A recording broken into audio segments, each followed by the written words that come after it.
Assalamualaikum warahmatullahi wabarakatuh.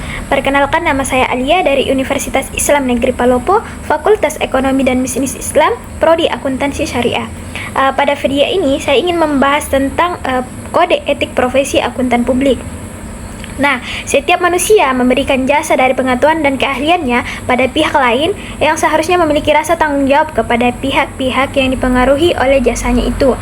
Kode etik profesi akuntan publik adalah pedoman bagi para anggota Institut Akuntan Publik Indonesia untuk bertugas secara bertanggung jawab dan objektif.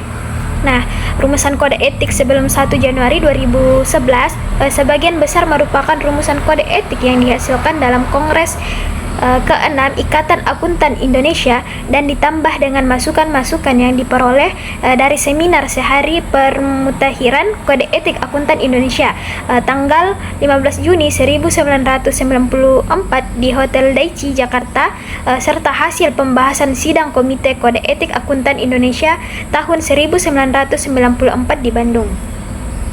Nah, selanjutnya dalam Kongres ke-7 Institut Akuntan Publik Indonesia yang diadakan di Jakarta bulan September 1998 diadakan beberapa perubahan mengenai kode etik, antara lain yang pertama ada Komite Kode Etik tidak ada lagi di struktur organisasi IAPI, dan yang kedua ada kerangka kode etik IAPI menjadi prinsip etika, aturan etika, dan interpretasi aturan etika dan tanya dan jawab. Nah, yang ketiga ada prinsip etika profesi yang merupakan landasan perilaku etika profesional, terdiri menjadi 8 prinsip. Yang pertama ada tanggung jawab profesi, yang kedua ada kepentingan umum atau publik, yang ketiga ada integritas, yang keempat ada objektivitas, dan yang kelima kompetensi dan kehati-hatian profesional, yang keenam ada kerahasiaan, yang ketujuh ada perilaku profesional, dan yang terakhir ada standar teknis. Nah, selanjutnya kita masuk kepada aturan etika profesi akuntan publik. Aturan etika ini harus diterapkan oleh anggota Ikatan Akuntan Indonesia, Kompartemen Akuntan Publik, dan staf profesional maupun yang bukan anggota IAI KAP. Nah, selanjutnya ada definisi atau pengertian. Klien adalah pemberi kerja, orang atau badan yang memperkerjakan atau menugaskan seseorang atau lebih anggota IKAP atau KAP tempat anggota bekerja untuk melaksanakan jasa profesional. Selanjutnya ada laporan keuangan. Laporan keuangan adalah suatu penyajian data keuangan yang termasuk catatan yang menyertainya bila ada yang dimaksudkan untuk mengkomunikasikan sumber daya ekonomi atau aset atau kewajiban suatu entitas pada saat tertentu atau perubahan atas aset dan kewajiban selama suatu periode tertentu sesuai dengan standar akuntansi yang berlaku umum atau basis akuntansi komprehensif selain standar akuntansi yang berlaku umum.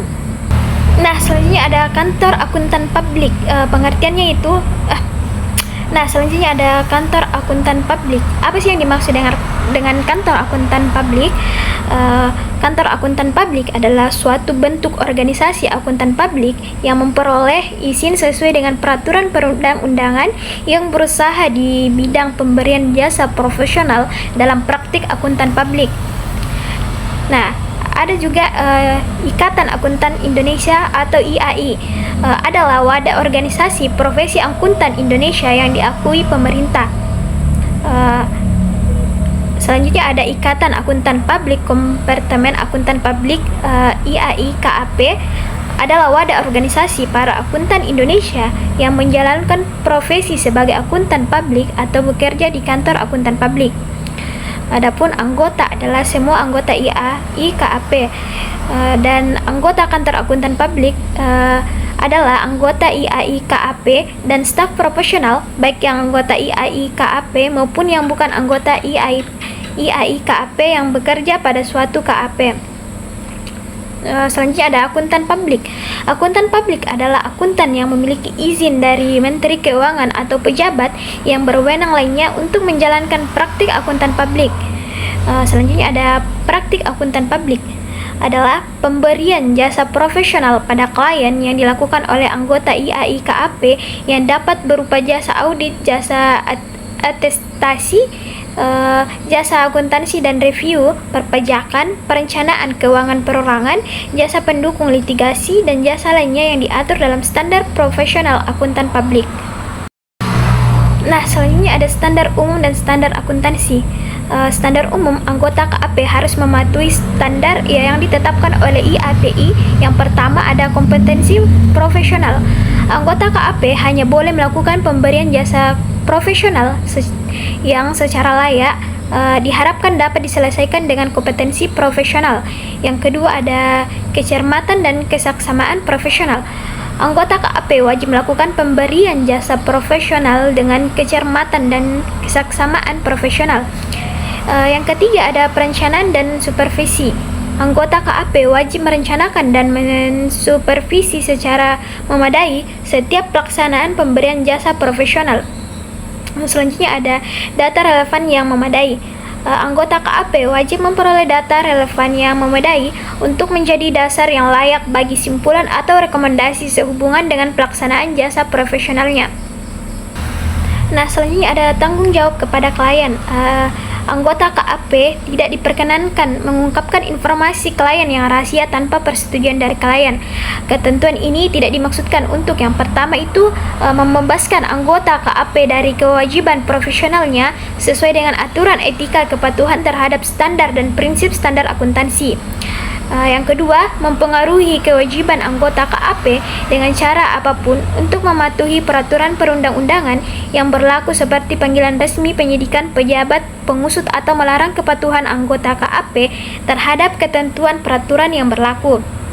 Yang ketiga ada melarang review praktik profesional seorang anggota sesuai dengan kewenangan IAPI atau menghalangi anggota dari pengajuan pengaduan, keluhan atau pemberian komentar atas penyidikan yang dilakukan oleh badan yang dibentuk IAPI KAP dalam rangka penegakan disiplin anggota. Selanjutnya ada fee profesional. Besaran fee anggota dapat bervariasi tergantung risiko penugasan, kompleksitas jasa yang diberikan, tingkat keahlian yang diperlukan untuk melaksanakan jasa tersebut, struktur biaya KAP yang bersangkutan, dan pertimbangan profesional lainnya. Selanjutnya ada fee kontijen. Fee kontijen adalah fee yang ditetapkan untuk pelaksanaan suatu jasa profesional tanpa adanya fee yang akan dibebankan, kecuali ada temuan atau hasil tertentu di mana jumlah fee tergantung pada temuan atau hasil tertentu tersebut. Selanjutnya ada komisi dan fee referral. Komisi adalah imbalan dalam bentuk uang atau barang atau bentuk lainnya yang diberikan kepada atau diterima dari klien pihak lain untuk memperoleh perkataan dari klien atau pihak lain.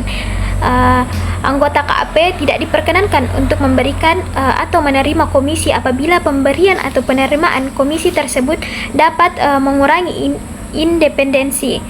Selanjutnya ada rujukan. Rujukan adalah imbalan yang dibayarkan atau diterima kepada sesama penyedia jasa profesional akuntan publik. Rujukan hanya diperkenankan bagi sesama profesi. Selanjutnya ada kode etik profesi akuntan publik. Yang pertama itu berisi prinsip dasar etika profesi yang terdiri atas seksi 100 prinsip-prinsip dasar etika profesi, seksi 1110 prinsip integritas, seksi 120 prinsip objektivitas, seksi 130 prinsip kompetensi serta sikap kecermatan dan kehati-hatian profesional, seksi 140 prinsip kerahasiaan, seksi 150 prinsip perilaku profesional. Nah, selanjutnya ada aturan etika profesi yang terdiri atas seksi 200 ancaman dan pencegahan, seksi 210 penunjukan praktisi KAP atau jaringan KAP, seksi 220 benturan kepentingan, seksi 230 pendapat kedua, seksi 240 imbalan jasa profesional dan bentuk remunerasi lainnya, seksi 250 pemasaran jasa profesional, seksi 260 penerimaan hadiah atau bentuk keramah tamahan lainnya, seksi 270 penyimpanan aset milik klien, seksi 280 objektivitas semua jasa profesional, seksi 290 independensi dalam perikatan asuransi. Demikianlah video saya pada materi hari ini. Kurang dan lebihnya mohon dimaafkan. Saya akhiri dengan ucapan wabillahi taufiq wal hidayah. Wassalamualaikum warahmatullahi wabarakatuh.